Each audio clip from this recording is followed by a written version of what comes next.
تو ناظرین السلام علیکم ورحمۃ اللہ وبرکاتہ۔ آج کا بیان حضرت سید عبد القادری کا بیان رہے گا، جہنم کی آگ سے بچنے کا وہ کون سا طریقہ ہے۔ تو پورا بیان ضرور سنیں اور اللہ سے دعا کریں کہ اللہ ہمیں نیک عمل کرنے کی توفیق عطا فرمائے، اور پورا بیان ضرور سنیں اور اس پر عمل بھی کریں۔ تو چلیے بیان شروع کرتے ہیں۔ 70 درجہ زیادہ تیز وہ آگ ہوگی، اللہ اللہ، دنیا کی آگ سے 70 درجہ زیادہ تیز وہ آگ ہوگی، اور اس آگ کی بنی ہوئی جوتیاں ہوگی، اور وہ جوتیاں پیروں میں پہنائی جائے گی۔ یہ سب سے کم عذاب ہوگا، اور اللہ کے سچے نبی صادق و مصدوق فرماتے ہیں جب آگ کی جوتیاں پیروں میں ڈالی جائے گی تو سر میں بھیجا ایسے کھولنے لگے گا جیسے چولہے پہ رکھی ہوئی ہانڈی کے اندر پانی کھولنے لگتا ہے، اور وہ بھیجا کھول کھول کے انسان کے پیروں پر گرے گا۔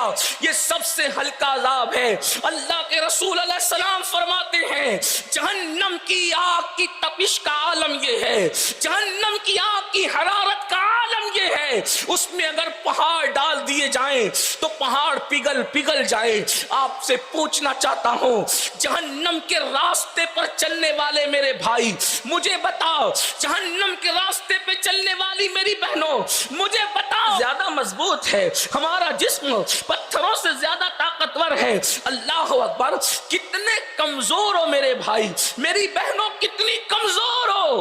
اپنی طاقت پر غرور نہ کرو۔ جو قوم مچھر کا ڈنک برداشت نہیں کر سکتی، جو قوم مکھی کا ڈنک برداشت نہیں کر سکتی، جو قوم مئی کی گرمی کو برداشت نہیں کر سکتی، ہم اللہ کا عذاب کیسے برداشت کر سکیں گے؟ ہم خدا کا عذاب کیسے برداشت کر سکیں گے؟ اللہ اکبر۔ میرے اور آپ کے آقا غیب داں نبی صلی اللہ علیہ وآلہ وسلم فرماتے ہیں، جس کو فقیہ ابو اللیث سمرقندی اپنی کتاب میں لکھتے ہیں کہ اللہ کے حبیب غیب داں نبی صلی اللہ علیہ وآلہ وسلم نے فرمایا کہ جہنم میں ایک وادی ہے، وادی، اس وادی کا حال یہ ہے کہ جہنم ایک دن میں 5 مرتبہ اس وادی سے پناہ مانگتا ہے۔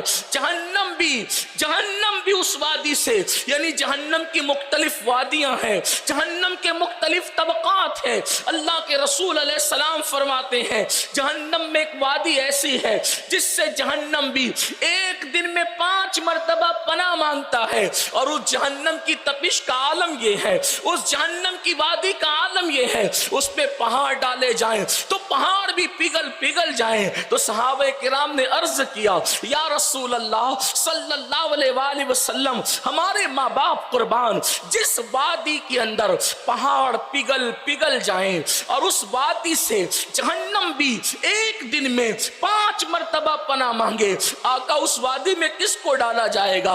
اس وادی میں کس کو داخل کیا جائے گا؟ تو میرے اور آپ کے سچے نبی غیب داں نبی صلی اللہ علیہ وآلہ وسلم نے فرمایا اس میں 2 لوگوں کو داخل کیا جائے گا۔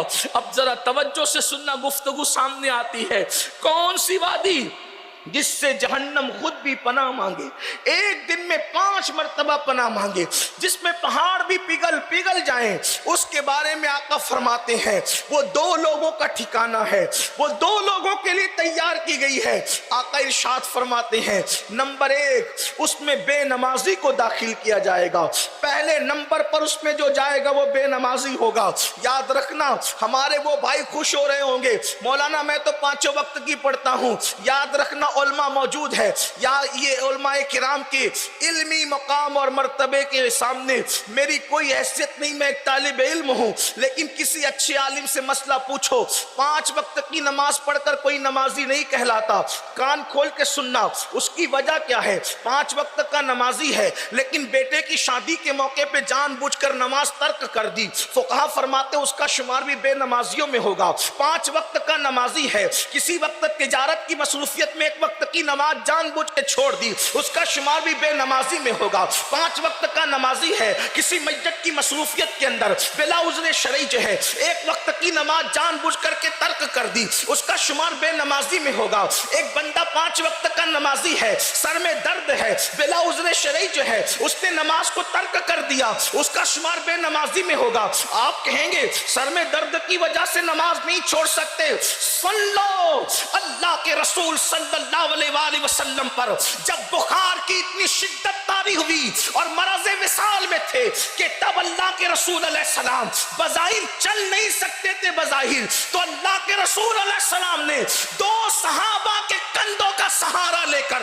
مسجد نبوی شریف تک تشریف لے گئے اور وہاں جا کر کے نماز ادا فرمائی. آپ سے پوچھنا چاہتا ہوں, پوچھا گیا کہ کب تک نماز چھوڑی جا سکتی ہے, تو فرمایا گیا اگر وہ کھڑے ہو کے نہیں پڑھ سکتا اسے بیٹھ کے پڑھنا ہوگا, بیٹھ کے نہیں پڑھ سکتا اشارے سے لیٹ کے پڑھ سکتا ہے تو لیٹ کر کے پڑھے, نماز معاف نہیں ہے. اور سن لو, نماز کو چھوڑ کر مسلمان ہونے کا دعویٰ کرنے والوں, نماز کو چھوڑ کر کے جنت کو اپنے باپ کی سمجھنے والوں, اللہ کے رسول علیہ السلام نے تو اپنے اصحاب کو بے نمازیوں کی صحبت میں بیٹھنے سے بھی منع کیا.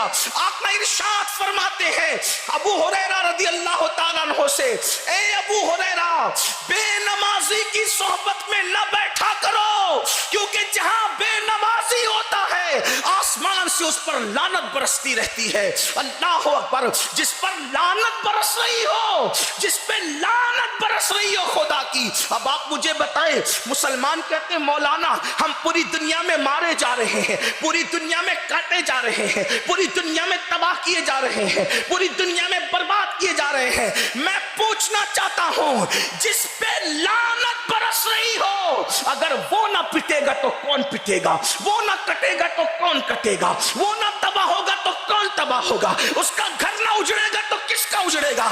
جس نے خدا کے گھر کو ویران کیا اور اس کو خدا کی غیرت کا خیال نہ ہوا, پھر ان کے گھر نہ اجڑیں گے. آج مسلمان کو کیرم کلبوں کے لیے ٹائم ہے, آج مسلمان کو جوؤں کی اڈوں کے لیے ٹائم ہے, آج مسلمان کو کھیل اور کرکٹ کے لیے ٹائم ہے. کرکٹ کے میدان سجانے والوں, قیامت کے میدان کی فکر بھی تو کرو, میدان محشر کی بھی تو فکر کرو. کس قدر کھیل کود میں, یہ دنیا کھیل کود کے لیے ہے, یہ دنیا لہو لعب کے لیے ہے, یہ دنیا ٹائم پاس کے لیے ہے, یہ دنیا دل لگانے کے لیے ہے, یہ دنیا موج مستی کے لیے ہے, یہ دنیا عیش و عشرت کے لیے ہے. کہنے والے نے کہا جگہ جی لگانے کی دنیا نہیں ہے, یہ عبرت کی جا ہے, تماشا نہیں ہے. اللہ اکبر, موت آنی ہے, موت کی لٹکتی ہوئی تلوار ہمارے سروں پر پکار پکار کر کہہ رہی ہے, زنا کے اڈوں کو آباد کرنے والوں, شراب کے اڈوں کو آباد کرنے والوں, جوؤں کے اڈوں کو آباد کرنے والوں, موبائل کے نشے میں ڈوب کر رات و دن موبائل پر انگلیاں چلانے والوں, کبھی قبر کی بھی تو فکر کرو. جس وقت روح کا رشتہ جسم سے ٹوٹ جائے گا, اگر تم ڈاکٹر ہو ڈاکٹر نہیں رہو گے, مردہ کہلاؤ گے. اگر تم خطیب ہو خطیب نہ کہلاؤ گے, مردہ کہلاؤ گے. تم اللہ اکبر, تم اپنے وقت کے وکیل ہو, جج ہو, قاضی ہو, کوئی ہو, آپ کا کوئی منصب ہو, لوگ کیا کہیں گے, میت اٹھاؤ, میت کو نہلاؤ, میت کو لے جاؤ. ہائے ہائے کیا بے کسی اور بے بسی ہوگی. اللہ اکبر, میرے رب فرماتا ہے اپنی دولت پر غرور اور گھمنڈ کرنے والوں سن لو, اللہ ارشاد فرماتا ہے لا تنس نصیبک من الدنیا, دنیا سے اپنے نصیب کا مت بھولو. یعنی مفسرین کہتے ہیں دنیا سے سوائے کفن کے کچھ نہیں لے جاؤ گے, اور کفن بھی اگر اللہ راضی ہے تو کفن کفن ہے, اور اللہ ناراض ہے تو وہی کفن جہنم کی آگ بن جائے گا, وہی کفن جہنم کی چادر بن جائے گی. کیا حال ہے لوگوں کا, لوگ راتوں کی تنہائیوں میں پاپ کر رہے ہیں. اللہ اکبر, نمازوں کے لیے فرصت نہیں. کتنی سادگی سے مسلمان کہتا ہے مولانا ٹائم نہیں ملتا. بیوی کے لیے ٹائم ہے, بچوں کے لیے ٹائم ہے, دوست کے لیے ٹائم ہے, کھیل کود کے لیے ٹائم ہے, غیبت کے لیے ٹائم ہے, چغلی کے لیے ٹائم ہے, ہر برائی کے لیے ٹائم ہے. جس اللہ نے پوری زندگی دی, جس نے ٹائم کو پیدا کیا, اس اللہ کے لیے ٹائم نہیں ہے, اللہ کے لیے ٹائم نہیں. جس قوم کو اللہ کے لیے ٹائم نہیں, اس قوم کا کیا حال. اس لیے سن لو, آج جو چاہے کر لو, آج جو چاہے کر لو, اللہ کی عدالت قریب ہے, اللہ کے فیصلے قریب ہے. اور اللہ فرماتا ہے ان بطش ربک لشدید, تیرے رب کی پکڑ بڑی سخت ہے.